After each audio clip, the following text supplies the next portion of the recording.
Good morning, boys and girls.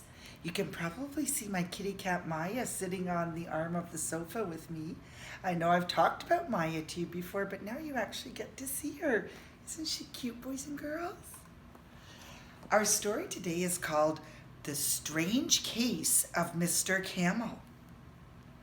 Cranky Mr. Camel came rushing out of his darkish house, fairly stomping with rage. "Look here, everybody," he shouted. "While I've been in bed with a cold, sniffling and coughing and not able to eat a bite for days, somebody has been stealing my hump." "Why, nobody'd do that, Mr. Camel," said Mrs. Elephant. "There must be some big mistake."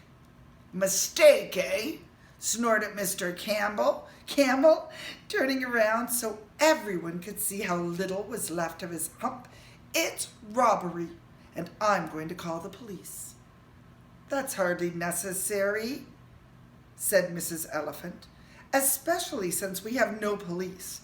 Besides, if we all meet at my house over a good lunch, we can surely find some clues ourselves."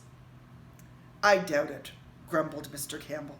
"Camel! Oh my goodness, I don't know why Mrs. Whalen keeps wanting to say Mr. Campbell. Mr. Camel!" But suddenly realizing that he was very hungry, he trooped along in with the rest and was soon sulkily eating away. He only snorted when Mr. Zebra asked if he had looked under his bed for his hump.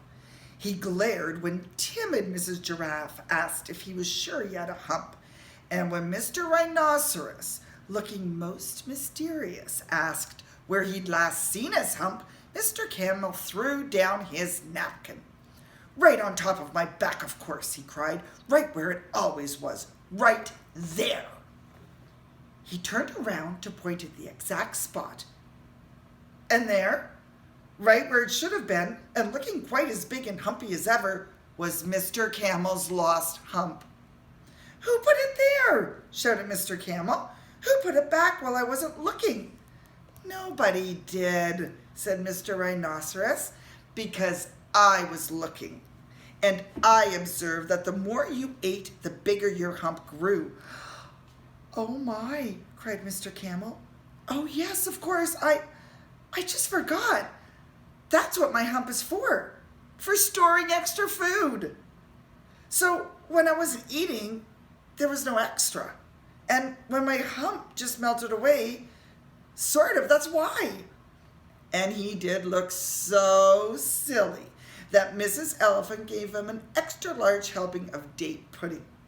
"That should keep it from happening again today," she smiled. "It should indeed," agreed Mr. Camel, and for once in his life, he didn't look cranky at all. That was a great story, boys and girls. I hope you enjoyed it as much as I did. Bye. See you tomorrow.